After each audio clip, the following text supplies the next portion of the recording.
for legislative business, and they will consider rules for debate on a bill disapproving Federal Communications Commission regulations the agency passed in December.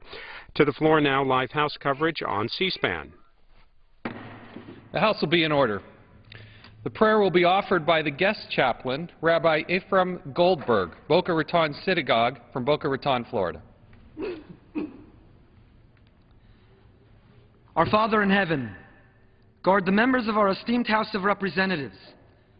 Instill within them the wisdom, the courage, and determination to provide for the physical as well as the spiritual well-being of the citizens of this great country. May this body, which hosts rigorous and robust debate, continue to embrace diversity without resulting in divisiveness. May it seek and celebrate unity without imposing uniformity. May this House of Representatives, together with houses of worship across the land, promote justice, moral clarity, ethical living, righteousness, and acts of kindness. As a grandchild of immigrants who fled the Nazis and came to this country 72 years ago this month to find refuge, freedom, and opportunity, I join this House in a prayer of profound gratitude and deep appreciation for the blessings we, the people of the United States of America, are privileged to enjoy. Master of the universe, protect our courageous armed forces, watch over our elected leaders, grant peace and prosperity to these United States and the entire world, and let us respond. Amen. The Chair has examined the Journal of the last day's proceedings and announces to the House his approval thereof. Pursuant to Clause 1 of Rule 1, the Journal stands approved. For what purpose does the gentleman from New Jersey rise? Mr. Speaker, pursuant to Clause 1, Rule 1, I demand a vote on agreeing to the Speaker's approval of the Journal. The question is on agreeing to the Speaker's approval of the Journal. Those in favor, please say aye. Those opposed, please say no. The ayes have it. The Journal stands approved. Mr. Speaker, I object to the vote on the grounds that a quorum is not present, and make the point of order that a quorum is not present. Pursuant to Clause 8 of Rule 20, further proceedings on this question are postponed. The Pledge of Allegiance will be led by the gentleman from Florida, Mr. Deutsch. I pledge allegiance to the flag of the United States of America and to the republic for which it stands, one nation, under God, indivisible, with liberty and justice for all. Without objection, the gentleman from Florida, Mr. Deutsch, is recognized for 1 minute. Thank you, Mr. Speaker. I'm honored to welcome Rabbi Ephraim Goldberg to our nation's capital and thank him for delivering such an insightful opening invocation. Rabbi Goldberg's presence here today is especially significant to me, for I regularly study under his guidance. Since entering public life, I've become all the more grateful to have him as a spiritual mentor. His insights help me serve my constituents and work to better our world in a way that honors our Jewish tradition. As senior rabbi of Boca Raton Synagogue, Rabbi Goldberg leads a wonderful congregation of over 700 families and 1,200 children. This February, after an extraordinary first 5 years as senior rabbi, it was announced that he will continue to lead the congregation for the next decade. His energy, vision, and wisdom touch everyone he meets, just as it did for us here this morning when he provided us with his compelling and thoughtful invocation. The Chair will entertain up to 15 further requests for 1-minute speeches on each side of the aisle. For what purpose does the gentleman from New Jersey rise? The gentleman is recognized for 1 minute. Mr. Speaker, I rise today in honor of Sheriff's Officer Daniel Charles Murphy, a fine public servant who passed away on Saturday, April 24, 2010. A lifelong resident of Toms River, New Jersey, Charles graduated from Toms River East High School in 2002 and went to attend Montclair State University. After graduating in 2006, Charles began his career in public service at the Juvenile Justice Commission for the state of New Jersey. He was then named a dedicated sheriff's officer for Ocean County Sheriff's Department and held this position for 3 years. Charles' commitment to justice was honored by the Veterans of Foreign Wars Post 9503 on Sunday, March 20, 2011, where he was named the Sheriff's Officer of the Year at the VFW Citizenship Award ceremony. Mr. Speaker, please join me in honoring Sheriff Officer Daniel Charles Murphy, who dedicated his life to protecting the residents of Ocean County, New Jersey. Mr. Speaker, I yield back the balance of my time. Gentleman yields back. For what purpose does the gentleman from Massachusetts rise? Without objection. Thank you. Mr. Speaker, last week USAID Administrator Raj Shah testified before the House Subcommittee on Foreign Operations. In his testimony, he stated, and I quote, "We estimate, and I believe these are very conservative estimates, that H.R. 1 would lead to 70,000 kids dying," end quote. This means, conservatively speaking, that the GOP budget cuts could result in the deaths of 70,000 children around the world from disease, from hunger, from lack of basic immunizations, mosquito nets, and food. These callous and brutal cuts are not only a stain on the moral conscience of this House, they directly undermine our national security and our economic future. Over 23,000 people from faith groups and other organizations are fasting in protest of these draconian cuts. Join them at www.hungerfast.org. I urge my colleagues to restore funding for these humanitarian and development programs. The lives of 70,000 children are at stake. I yield back the balance of my time. Gentleman yields back. For what purpose does the gentleman from Georgia rise? Gentleman is recognized for 1 minute. Thank you, Mr. Speaker.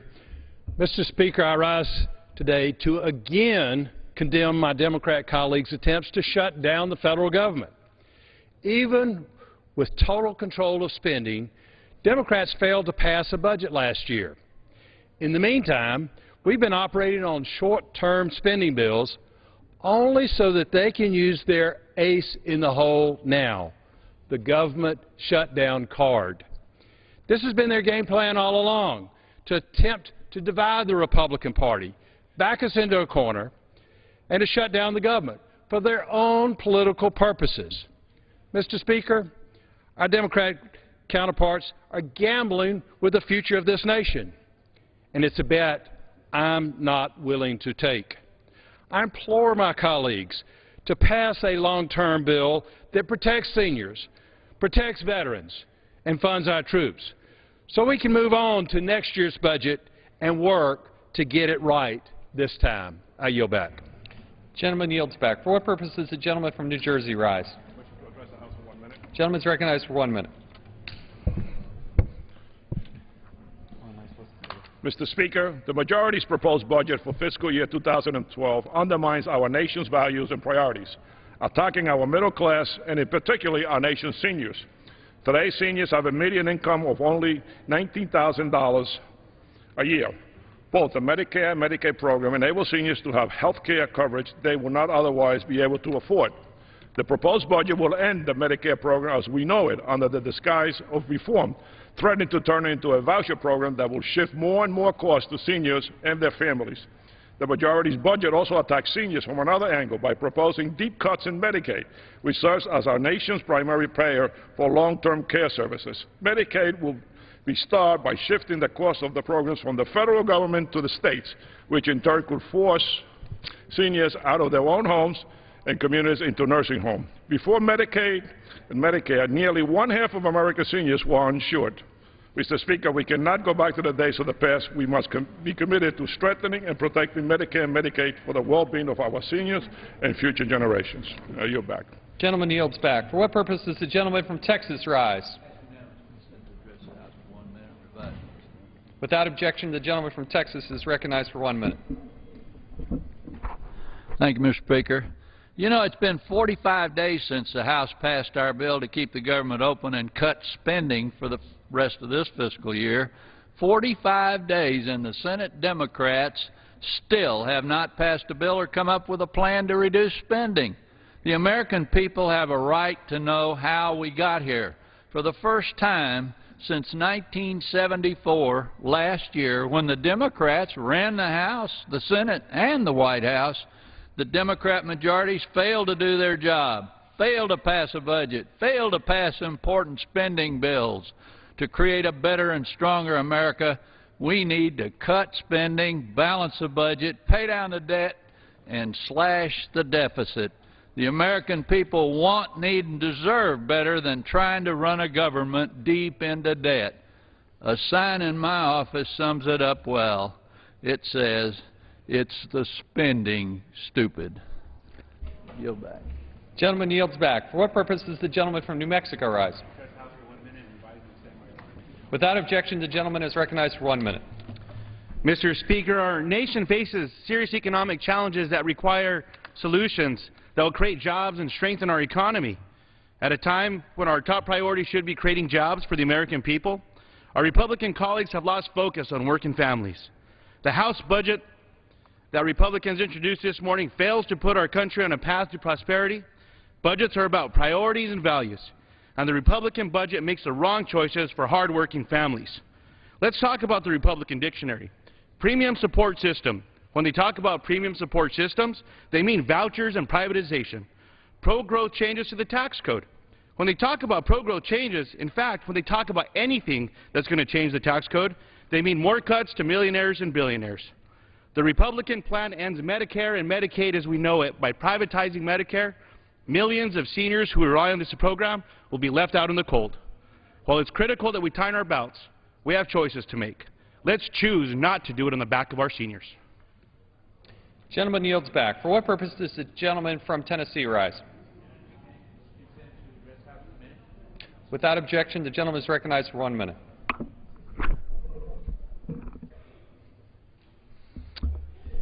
Mr. Speaker, today I rise to honor 2 members of the Chattanooga Police Department who were shot over the weekend, one of them fatally, while responding to a robbery in progress. Sergeant Tim Chapin was a 26-year veteran of the department. He lost his life in the line of duty on Saturday during a gun battle with an escaped convict who had robbed a local store. Throughout my law career, I had the chance to interact with Sergeant Chapin on many occasions. I found him to be an outstanding officer and an even better human being. Officer Lauren Johnson, who a few years ago donated a kidney to a fellow officer, was wounded during the gun battle as well. I ask everyone to join me in saying many prayers for Sergeant Chapin's family and his wife, Kelly, as she now has to raise 2 boys as a single mother. Today we remember Officers Chapin and Johnson and those who serve alongside of them, keeping our community safe. They are our heroes. I yield back. Gentleman's time has expired. Gentleman yields back. For what purpose does the gentlewoman from California rise? To address the House for 1 minute and revise and extend my remarks. Without objection, the gentlewoman is recognized for 1 minute. Thank you, Mr. Speaker. This week, the House will consider a misguided and dangerous bill to repeal the Clean Air Act standards that protect Americans from big polluters. Republicans are calling this bill the Energy Tax Prevention Act, except there is nothing to do with preventing taxes in the bill. Instead, this Dirty Air Act is a giveaway to any company who wants to dump pollution into the air free of charge, and it's a big gimme to all the members of Congress hoping to collect their share of dirty campaign contributions. If my Republican colleagues want to write a bill to overturn a decision by the Supreme Court, turn science on its head, increase our dependence on foreign oil, and put the interests of big polluters above taxpayers, they should at least come up with a catchier title, like call it the Make Smog in America Act or the National Hot Air Distribution Act. If my Republican colleagues want to write a bill to guarantee that more American children get sick with asthma, maybe they could call it the Take Your Child to the Emergency Room Act. Really, anything else would do. I yield back. Gentlewoman yields back. For what purpose does the gentleman from Texas rise? Request unanimous consent to address the House for 1 minute to revise and extend. Without objection, the gentleman from Texas is recognized for 1 minute. To balance our budget, we've got to do more than just cut spending. We've got to cut excessive government regulation that keeps businesses from growing, expanding, and hiring more people. We've got to get rid of the culture of no that permits our regulatory agencies like a cancer. A small business from South Texas that knows firsthand the detrimental impact of short-sighted and excessive regulation is Zarsky Lumber Company. With its 135 employees, they survived the Great Depression and this economic downturn, and they now face another big threat, the EPA and its job-killing rules. Another large business is considering locating a new plant in China instead of South Texas to avoid oppressive regulations. Our government has become too big and federal regulations too onerous. In a recent meeting with a federal agency, I asked how long their permitting process took. They told me between 3 and 7 years. How do regulators sleep at night knowing that every day they delay is a day someone doesn't get a job they need to support their families? Our job is to help create jobs, and we create jobs by getting the government out of the way.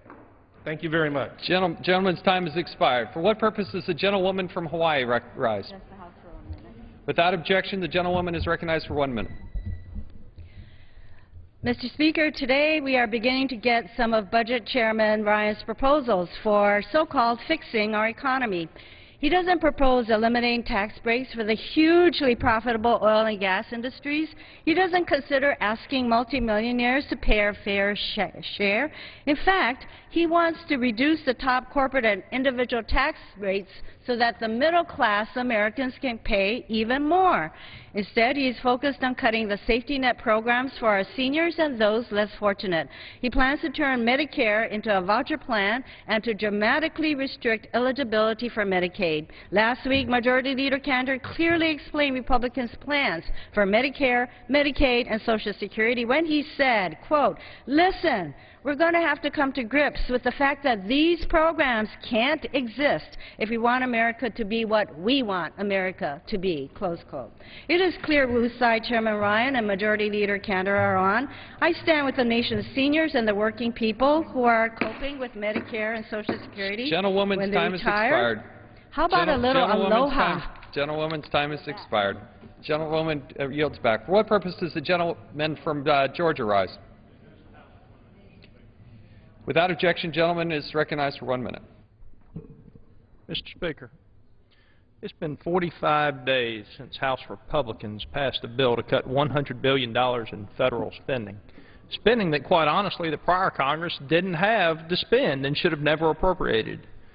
I want to remind you that we're here today because Senator Reid, the Democrats in the House, and the President, when they were in charge last year, chose not to pass a budget. It was irresponsible of them then, and it's irresponsible of them now to continue to do nothing. House Republicans spent 72 hours debating spending bills. We held 107 votes on spending amendments. Senate Democrats, 4 hours, 4 votes. 4 hours and 4 votes in 45 days, Mr. Speaker. I want you to think about that. It's unacceptable. Senator Reid needs to get to work and pass a bill. The American people need it. American livelihoods are depending on it. Senator Reid just needs to wake up in the morning, put on his big boy britches, come to the Capitol, pass the bill, and help us reduce this big, hairy deficit. Gentleman's time has expired. Gentleman yields back. For what purpose does the gentlewoman from Florida rise? To address the House for 1 minute and revise and extend. Without objection, the gentlewoman is recognized for 1 minute. Thank you, Mr. Speaker. Mr. Speaker, I rise to express my concern over my Republican colleagues cheering the impending prospect of a government shutdown, as was reported in the press. Then, this morning, we wake up to find out that the Republican proposal to address the deficit and debt is not to address major tax loopholes or tax earmarks, but it's to undermine Medicare and to end Medicare as we know it. Now, for decades and decades, we have had this wonderful Medicare program that ensured that our older neighbors live their retirement in dignity. They can see the doctor. If they have to go to the hospital, it is there for them, and a hospice benefit in their last days. This is all at risk now, because the new Republican plan announced this morning will end Medicare as we know it by eliminating benefits. We're not going to stand for it. We're going to stand on the side of our older neighbors to ensure that, yes, they can live their retirement years in dignity and financial security. Gentlewoman's time has expired. Gentlewoman yields back. For what purpose does the gentleman from Illinois rise? I ask unanimous consent to address the House for 1 minute and revise and extend. Without objection, the gentleman is recognized for 1 minute.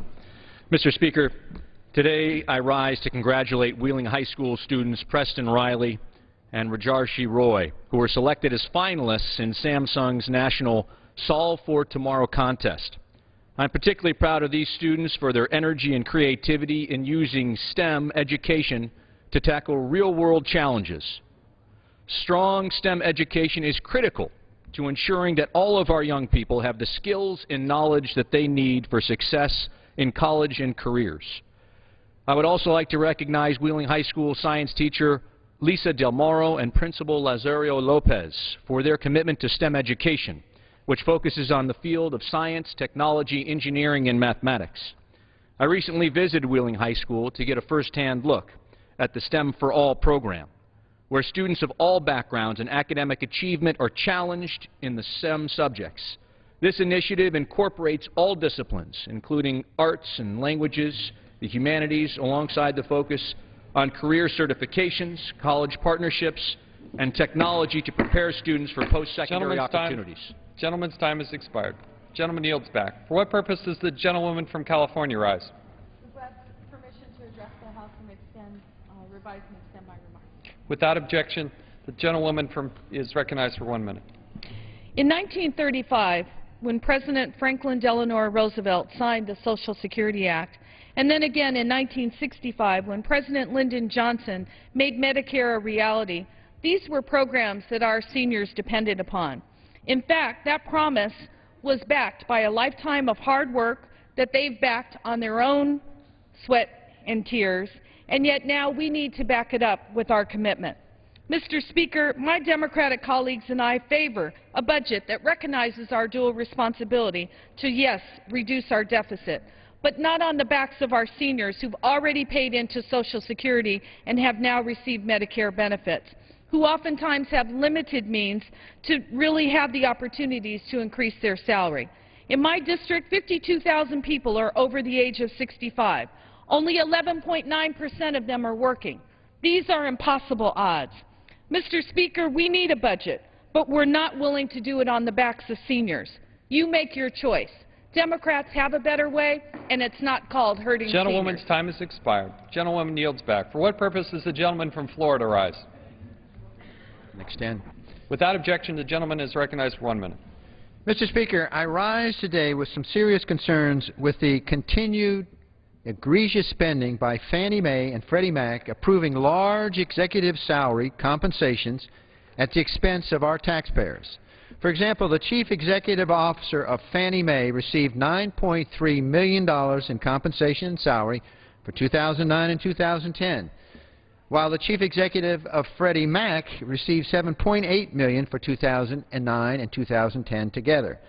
But it was a failure of these same type of company executives in the past that forced government intervention in the first place by them overstating past earnings and generating millions in improper bonuses. Now taxpayers who have already spent $153 billion to bail them out, which doesn't include legal fees that taxpayers have to pay to keep them afloat, may require more bailout money to counter the company's mounting mortgage losses. Mr. Speaker, allowing this gross mismanagement of public funds to pay for extravagant salaries is unconscionable. Gentleman yields back. For what purpose does the gentlewoman from Illinois rise? I ask unanimous consent to address the House for 1 minute. Without objection, the gentlewoman is recognized for 1 minute. Today, the Republicans released their budget. And, you know, budgets are really moral documents. And Republicans have made clear that their moral compass puts hedge fund managers and big corporations ahead of America's middle class and senior citizens. Republicans gut education programs and investment in job creation, privatize Medicare/Medicaid, but leaving plenty of money to help subsidize big oil companies and to give tax breaks to those companies that put our jobs overseas. There is another way. I have a bill that would create new tax brackets for millionaires and billionaires, still lower than those under Ronald Reagan, and would raise $74 billion in 2011. We can bring down the deficit, and we can do it while protecting programs that create jobs and that don't further burden old people, the poor, and middle-class Americans. And I yield back. Gentlewoman yields back. What purpose does the gentleman from Georgia rise? Without objection, the gentleman is recognized for 1 minute. Mr. Speaker, I rise today as tax day is fast approaching. We've heard a lot about the budget that's being introduced today, and I'm a proud supporter of that budget because in this country we don't have a revenue problem, we have a spending problem. But what we do have is a problem with the way that we contribute revenue to this country, and there's a better way, and it's called the fair tax. The fair tax will take the burden off of American taxpayers paying on what they earn, change it to a burden on what they spend. The power to tax is the power to destroy, and when we tax income and productivity, we destroy that income and productivity. You want to talk about jobs in this country, you want to talk about a magnet for jobs in this country, the fair tax is the only bill in Congress that abolishes every single corporate tax break, tax loophole, tax preference. Abolishing the corporate income tax rate and telling international businesses they can locate here with the most powerful, hardest working workers on this planet. Folks, H.R. 25, the fair tax, is a better way. And as you fill out your tax forms this year, think about how we could do it differently next time around. Gentleman's time has expired. Gentleman yields back.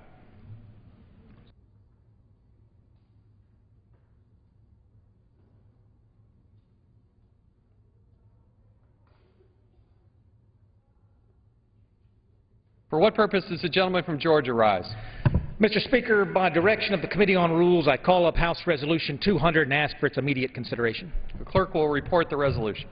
House Calendar Number 25, House Resolution 200, resolved that upon adoption of this resolution, it shall be in order to consider in the House the joint resolution, House Joint Resolution 37, disapproving the rule submitted by the Federal Communications Commission with respect to regulating the Internet and broadband industry practices.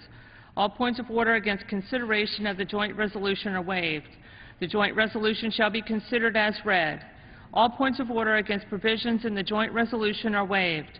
The previous question shall be considered as ordered on the joint resolution to final passage without intervening motion except one. 1 hour of debate equally divided and controlled by the chair and ranking minority member of the Committee on Energy and Commerce.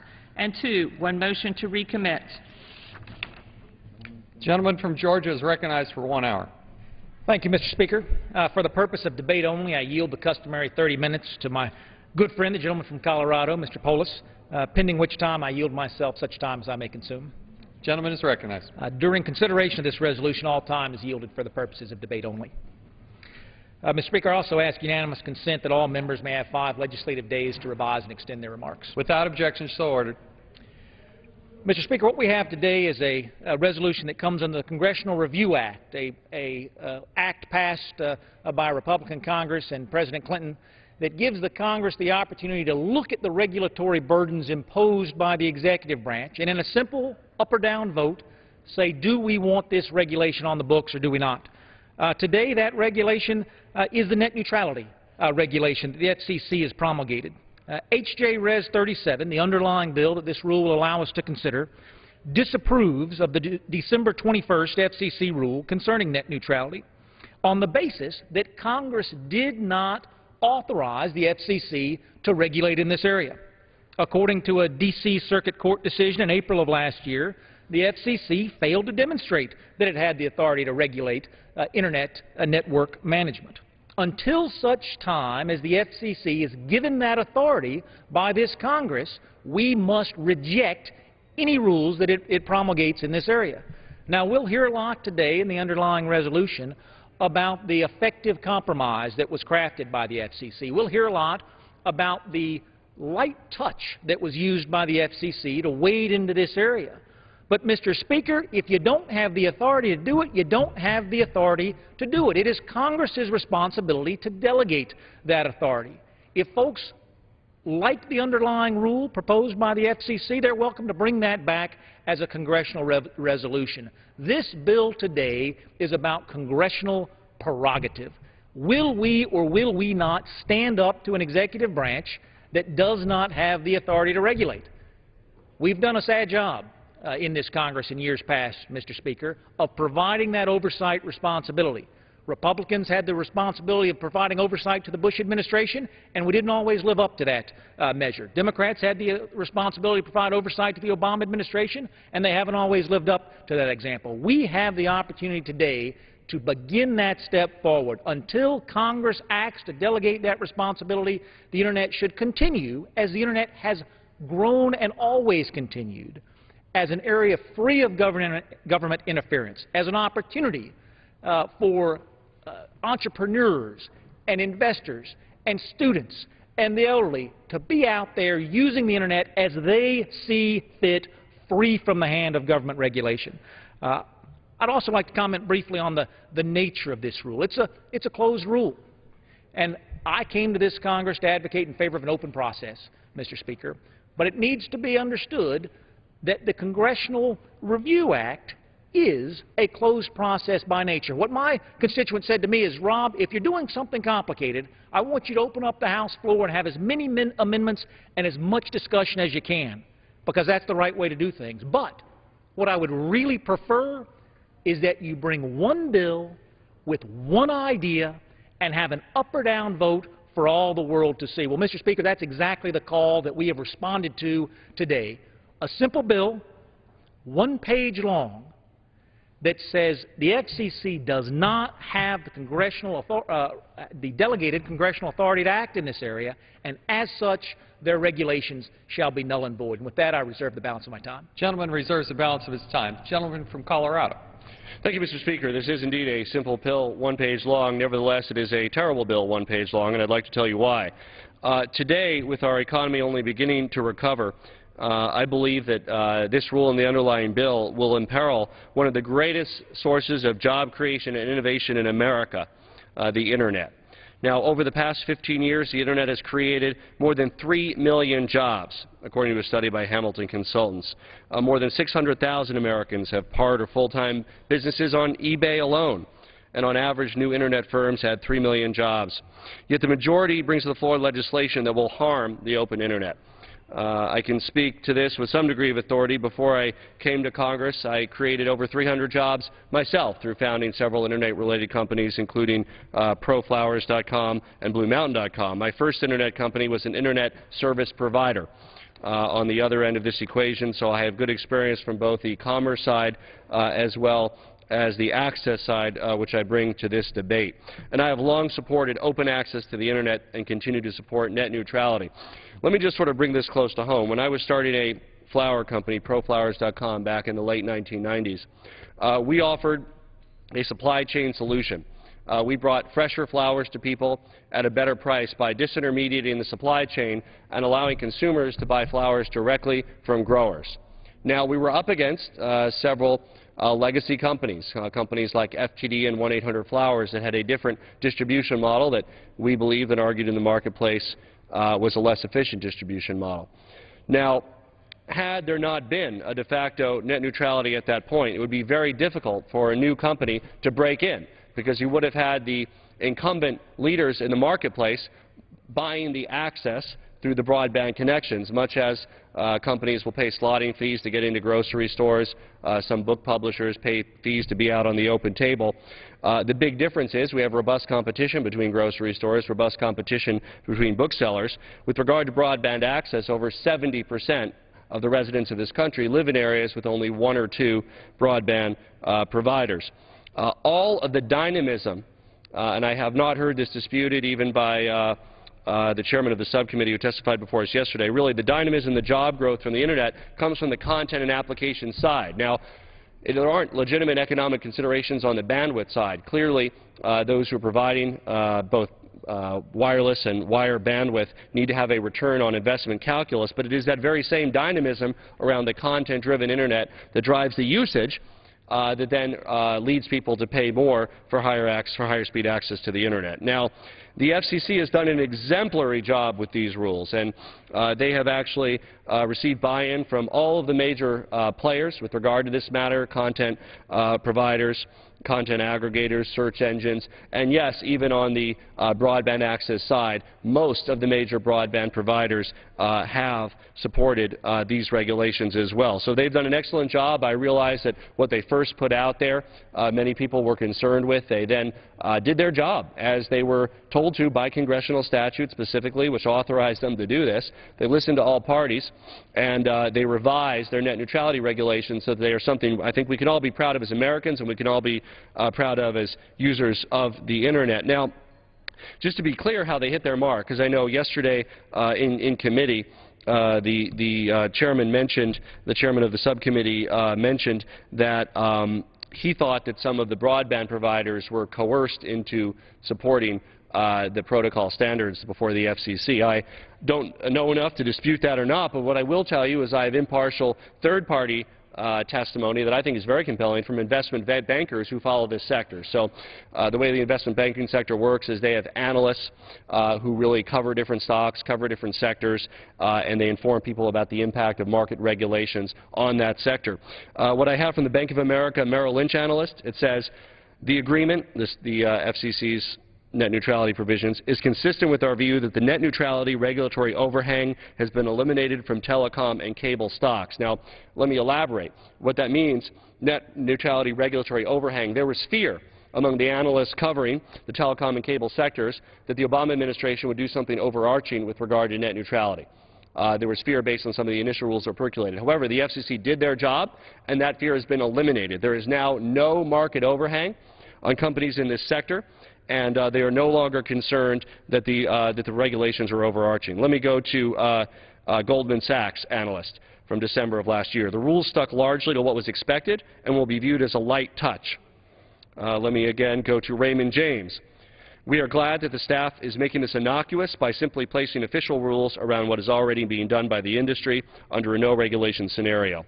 So again, all these rules do is essentially preserve the status quo. Why is that important? Absent this, there could be a major shift in power on the Internet to the broadband providers from the content providers. The Internet historically, again, a wonderful innovation for mankind, allows anybody with a great idea to link up a server in their garage, and their product, their service, their content is available to everybody across the world, the very same as a major corporation that spends $100 million launching a website, and they compete in the marketplace of ideas. Now, there have been some people say, well, has there ever been any instance where a provider has used, tiered access or has censored anything? And there are a number of instances. Example, in 2005, Madison River Communication blocked voice over IP on its DSL network. That was eventually settled with the FCC. In 2006, Singular blocked PayPal after contracting with another online payment service. Now, this is a perfect example of why we need to keep the competition on the provider side. The consumers would have access to presumably a less efficient payment service that they would not select given their own prerogative, because it is locked in through some sort of slotting fee or other arrangement, sometimes vertical integration itself under the same capital structure as a access provider. So this rule is actually critical to continue to operate a free and open Internet. That's why the FCC moved forward with explicit permission from Congress in the form of their statutory authority with rules to address this issue. Their open process and included input and got vast buy-in from all major parties, including Internet service providers. Now, there are many on the left that wish that the rule went further.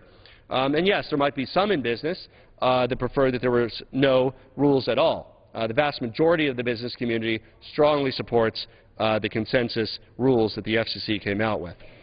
Of those commenting on the proposed rule before the FCC, well over 90% supported the Commission's effort, and over 130 organizations support the proposed rule and oppose this legislation, including groups like the American Library Association, the Free Press, League of Latin American Citizens, Communications Workers of America, and the vast majority of Internet-related companies. I also want to emphasize that there's been a number of faith-based groups that have weighed in.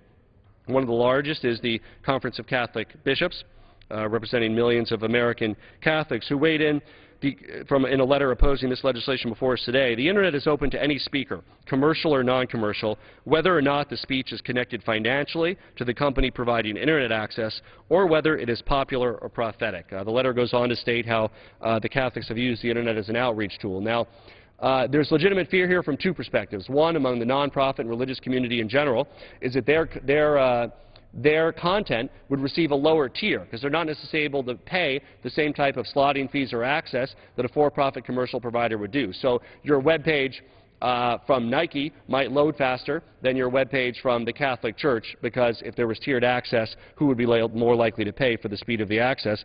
The other fear, also legitimate, is of political or religious censorship of the Internet. You could have a provider that would say, you know what, I like Obama. So I'm going to block access to Tea Party sites or slow them down through our broadband access. Now, again, in a market with complete dynamism, where there was a lot of competition and every American could choose broadband providers, that would be less problematic. But what we have is a situation where over 70% of Americans only have one or two choices for broadband access. There has historically been broad support from both sides of the aisle for the no blocking rule, which simply states that broadband providers cannot block lawful content. It's the equivalent of telling the Postal Service they can deliver or not deliver your mail based on whether they agree or disagree with the content. The carriers, the Internet itself, is one cohesive entity. And what a wonderful entity for mankind, the fact that you can plug in and have access to a wide breadth of information on the Internet. I also want to refute the argument that there is no, or nor should there be, any government regulation of the Internet. I actually have several pages listed here of government regulation of the Internet, and I'd like to submit it without any objection. Without objection? Including things like regulating child pornography, including, of course, the complex set of protocols around intellectual property and intellectual property enforcement to ensure that the Internet is not used as a medium to steal or illegally profit from the creative works of others.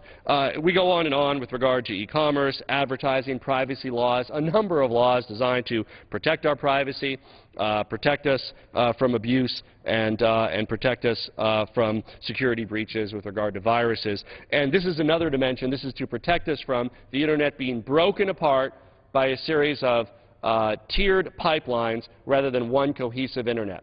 The absence of any net neutrality regime would empower selective parts of corporate America to censor the Internet in the same way that communist China censors the Internet. If you search for Tiananmen and you're in mainland China, you will get pictures of happy people.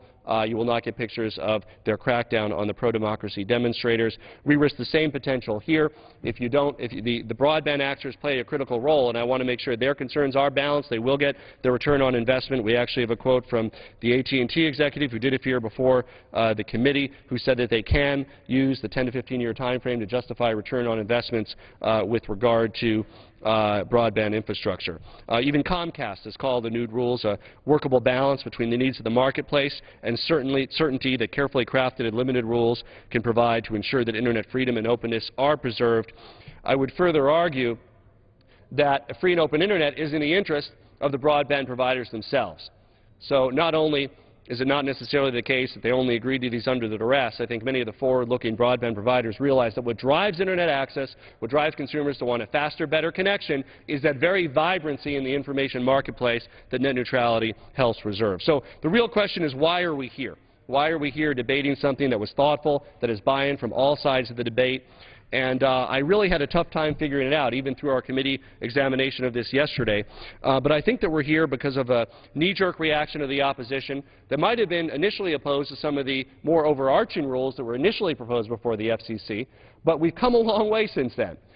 This feared takeover of the Internet didn't occur. Overarching rules didn't occur. Most of the broadband providers now support the direction of the FCC, and yet under the legislation that we'll consider today, the Open Internet rule and repeal of it will provide more uncertainty to investors. They will again not know what's going to occur. The investment bankers will once again say there is uncertainty and overhang, hurting the valuation of the very broadband stocks that the majority is claiming to do this for the benefit of. Market analysis have found that the new Open Internet rule remove the regulatory overhang is a light touch, and this throws a monkey wrench into the market mechanisms at a critical time for our recovery and job creation. I reserve the balance of my time. Gentleman reserves the balance of his time. Gentleman from Georgia is recognized. Mr. Speaker, at this time I'm proud to yield 2 minutes to a gentlelady from the Committee of Jurisdiction, the gentlelady from Tennessee, Ms. Blackburn. Gentlewoman's recognized for 2 minutes. Thank you, Mr. Speaker. If my colleague across the aisle is having a tough time figuring this out, I think we can probably help with that explanation. First of all, if you like the Internet that you have, we are saying we want you to keep it. Mr. Speaker, there has been no market failure. Over 80% of all the Americans are pleased with the Internet service that they have. What they do not want to see is the Obama administration step in front of these Internet service providers and say, we, the government, are here to change your Internet. We're here to take control of your Internet. And that is exactly what net neutrality would do. Net neutrality is the federal government stepping in and saying, we're going to come first. We're going to assign priority and value to content. It basically is the fairness doctrine for the Internet. As I said, there has been no market failure, and there is no need for this government overreach. So many are saying, why do this? It's one of those issues of power and control. Government wanting to dictate what speed you will have, how often you will be on, the type Internet service that you will have, being able to control that. What the FCC did after Congress left town, mind you, during Christmas week, what they did was to step in and bring uncertainty to the marketplace. What they did was to say, we are going to put ourselves, the government, in control of the Internet. First time ever this has happened. And also in their net neutrality order, if you read paragraph 84, what it does is to bring an incredible amount of uncertainty to the innovative community and the creative economy that our jobs growth is going to be based on, because what it says to these innovators is, look, if you want to innovate a new application, 30 seconds. I'd like to yield an additional minute. Gentlewoman's recognized. If you want to innovate a new application, a new attachment, a new usage for a web-based service or for the Internet, you better come apply to the FCC first. Because if you don't, we can step in and require you to come make application to us. Now, if you want to talk about a chilling effect on all of our high-tech innovation, on healthcare innovation, with our telemedicine concepts, with our health IT concepts, paragraph 84 that is found in the net neutrality order that was brought forward on a 3-2 vote by the Obama administration, I would encourage individuals to look at that, because it will do more to squelch jobs growth and to pull back innovation than any other action in this administration. With that, I yield back. Gentleman yields back. Gentleman from Colorado is recognized. Yield myself such time as I may commit. Gentleman is recognized. You know, it's hard to know where to begin in refuting the arguments of my good friend from Tennessee. There were several comparisons that I view as simply out of hand. One of them that was given was this is somehow some sort of fairness doctrine for the Internet. This is somehow some sort of government involvement with the Internet. Quite the contrary is true. The fairness doctrine, and I want to be clear, I was an original co-sponsor last session of a bill that proactively would have prevented the administration from moving forward with the fairness doctrine. I oppose the fairness doctrine. I believe in a dynamic marketplace of ideas. The FCC's rulemaking around net neutrality moved forward and fostered that very dynamic marketplace of ideas that the fairness doctrine is contrary to. If we do not have some sort of net neutrality regime in place, there will be selective censorship of the Internet, and we risk the Internet deteriorating into a series of tiered structures, whether they are tiered economically or ideologically. The great human accomplishment that is the one common Internet will simply cease to exist as such. It is, in fact, the proponents of net neutrality and the regulatory regime proposed by the FCC after receiving input from all stakeholders that will preserve the Internet as it is. I would agree with my friend from Tennessee's argue. She said 80% of people are happy with their access. I hope it's even higher. The gentleman will yield. I will yield for a moment, yes. I thank the gentleman for yielding. Anytime you allow the federal government to step in to a process where they have not been involved in a process, and we did this reclaiming my time. Let me just reclaiming my time. Reclaiming my time. Reclaiming my time. Mr. Speaker, the House is not in order. We'll suspend. The gentleman's time controls I'd like to engage in a colloquy with the gentlelady. With regards to the Postal Service, would the gentlelady oppose an effort to say that the Postal Service can perhaps decide which mail to deliver, maybe based on which political candidates their union support? Would the gentlelady say that would be okay for the Postal Service to do that?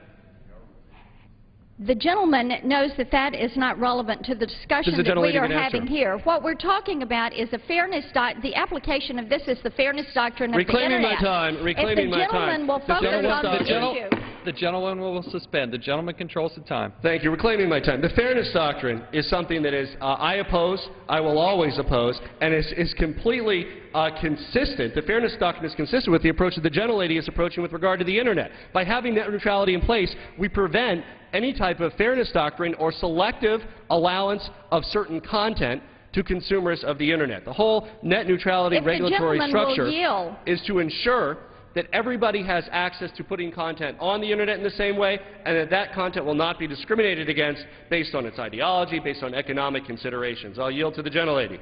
If the gentleman will yield, we all know that any time you give the government the ability to assign priority and value to content, you have inserted them into the decision-making process. They would precede the responsibility of the Internet service providers, and the gentleman knows there's been no market failure. The gentlewoman will suspend. The gentleman controls the time. Reclaiming my time. The absence of a net neutrality regime would be the government deliberately conveying value as gatekeepers to the broadband providers and allowing them to decide based on religious or ideological or economic or whatever criteria that they want what kind of Internet they intend to serve up to their users. I will not yield further. We could continue this colloquy on your own time. I would like to add that under the legislation we consider today, that this open Internet rule will add the very certainty to investors and companies that we need, and predictability in our marketplace that allow companies to continue to grow and invest in job growth. It strikes a balance and it solves a real issue. Some on the other side will say, oh, this could be an issue in the future, but it hasn't arisen. Well, the rules that we are talking about do enshrine in place the very Internet, the dynamism, the ideology of the fruitful discussion between different ideologies, as the gentlelady from Tennessee said that she aspires to preserve. And we have already reached a point where ISPs have blocked, as a matter of fact, voice-over IP services. And now they have blocked peer-to-peer traffic. They have blocked PayPal in favor of other financial transaction companies that might have economic relationships with them. I believe strongly in Internet. Internet is an achievement for mankind. In Internet, that net neutrality will help preserve for our generation and the next, and I reserve the balance of my time. Gentleman reserves the balance of his time. The gentleman from Georgia is recognized. Mr. Speaker, I'm pleased to yield 2 minutes to another gentleman from the committee, the gentleman from Nebraska, Mr. Terry. Gentleman from Nebraska is recognized for 2 minutes. Mr. Speaker, I rise in favor of this rule to block the FCC from regulating the Internet. And I thought the exchange between the gentleman from Colorado and the good lady from Tennessee was very telling. Because right now the marketplace controls the Internet. It is free. I call it wild, wild in its applications. Now, what the government is trying to do now, in the words of Ed Markey during our hearing on this, was to, quote, we need to regulate the Internet to keep it unregulated. I don't get that, but it is kind of the thought from the left side of the aisle that you have to regulate it in order to prevent anything that they may disagree with. So what we have here is an instance where now the freedoms of the Internet and the marketplace that are driving it now have to be under a regulatory scheme decided by a group of appointees of the President. It's not to be free. It has to be built in relation to their image. Listen to his words. It's going to be built on their image. The analogy of communist China regulating the content can't happen today. They talk about blocking, that these ISPs will stop us from going to our websites. There have been a handful of those situations. And every time public marketplace chastised them openly, there were a few times the FCC even called up and said, hey, you can't do that under the principles that were adopted. Can I have an additional minute? Gentleman's time is I yield the gentleman an additional minute. Gentleman's recognized for an additional minute. And so those were resolved by yeah, a little bit of involvement, but the marketplace. Now, the comparison to Communist China here from the gentleman is appropriate when you look at how this measure was implemented. The President campaigned on net neutrality. Congress would not authorize it because Congress as a whole bipartisanly disagreed with net neutrality, giving a regulatory bureaucratic agency control over the Internet versus free market.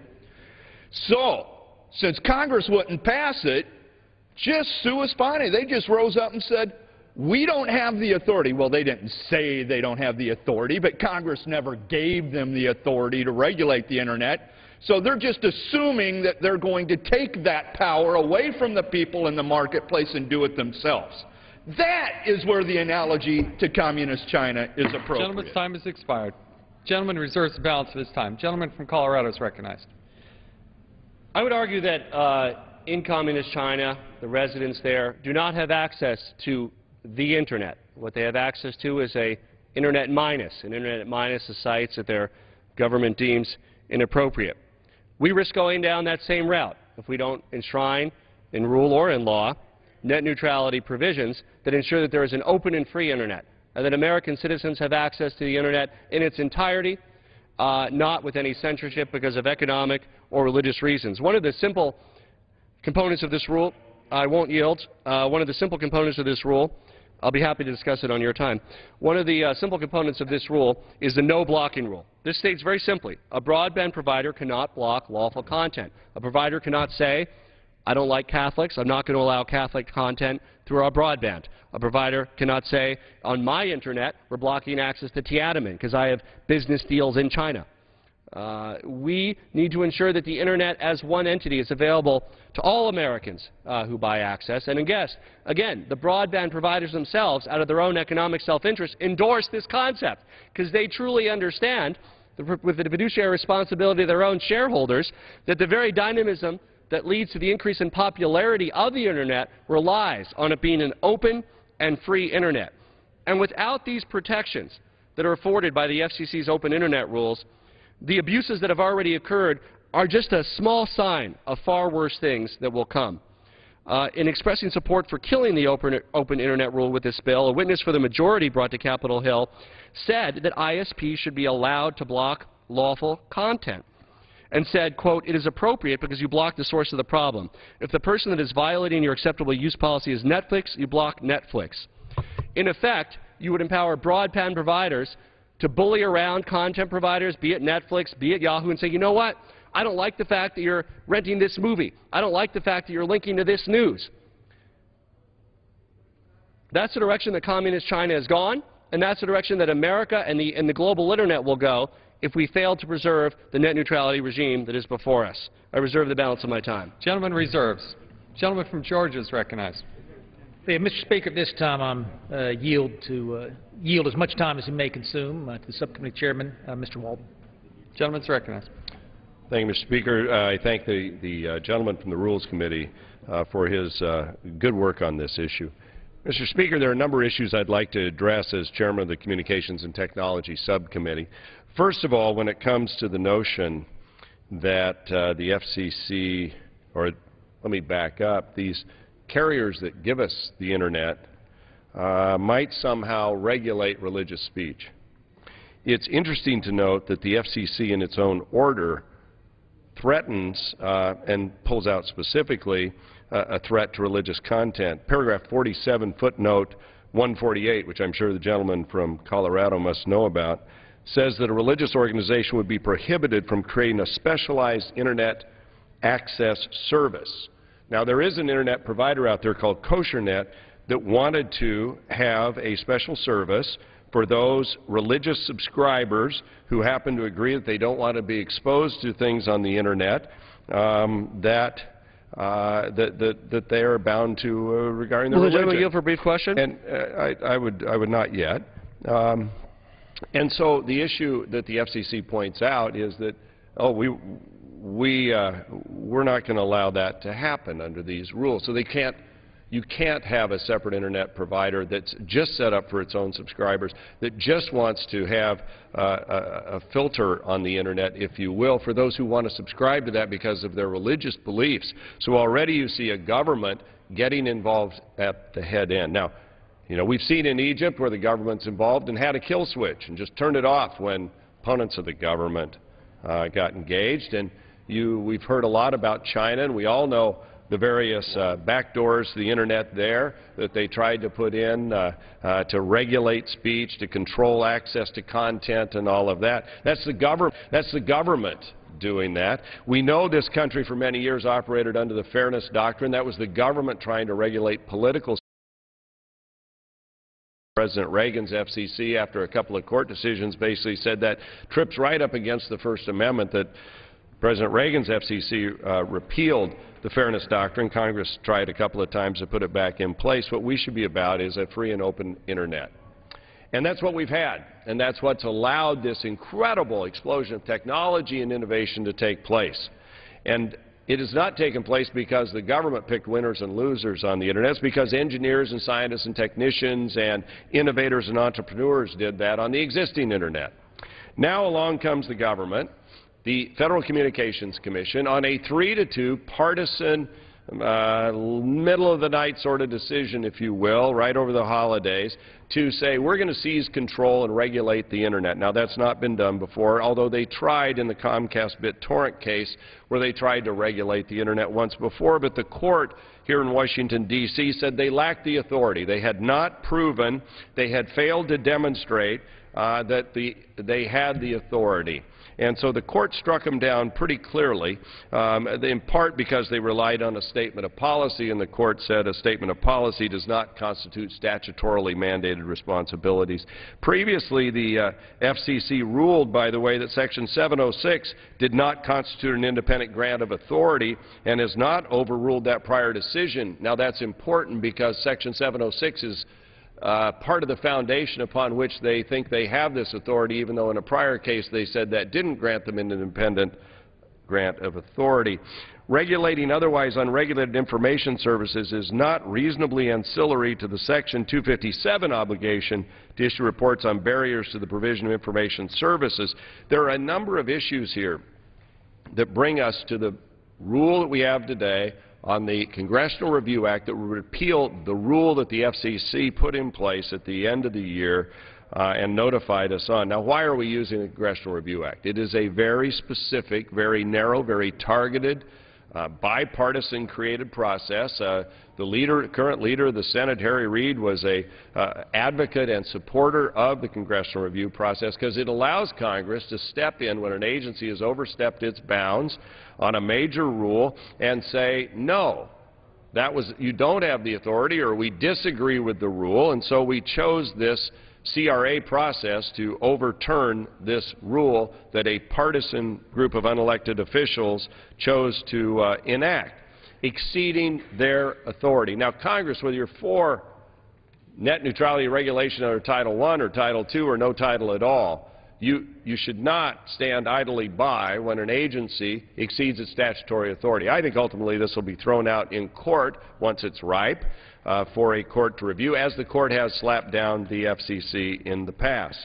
The long and the short of it, though, is that in relying on Section 706, they may have inadvertently opened the door for state regulation of the Internet, because Section 706 says that the FCC and state commissions shall have certain authorities, and goes on to explain that in the first title of that act. I don't think any of us here wants that door to be open, but the FCC, in its naked grab for power it does not have, chose to base part of their decision on Section 706. Now, I heard as I was coming over here a recitation of my comments last night in the Rules Committee by my friend and colleague from Colorado that all the major companies support this, or virtually all, and gee whiz, they did this voluntarily at the FCC. Well, come on. None of them will publicly admit to the fact that the FCC had holding over their heads a Title II proceeding that would have treated the Internet as a common carrier, a simple telephone service with highly regulated environment, And it's one of those Hobson's choices: either go with us with Title I, which is quote-unquote light regulation but opens the door to government regulation for the first time of the Internet, or we may come in after you on Title II. Now, to back up that argument, I would point out that there is an open proceeding at the moment on Title II. They have never closed their Title II proceeding.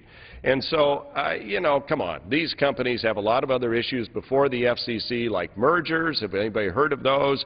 And other things. They are their regulator. I was regulated by the FCC for 22 years as a license holder in broadcast stations. The last thing you're going to do is poke your regulator.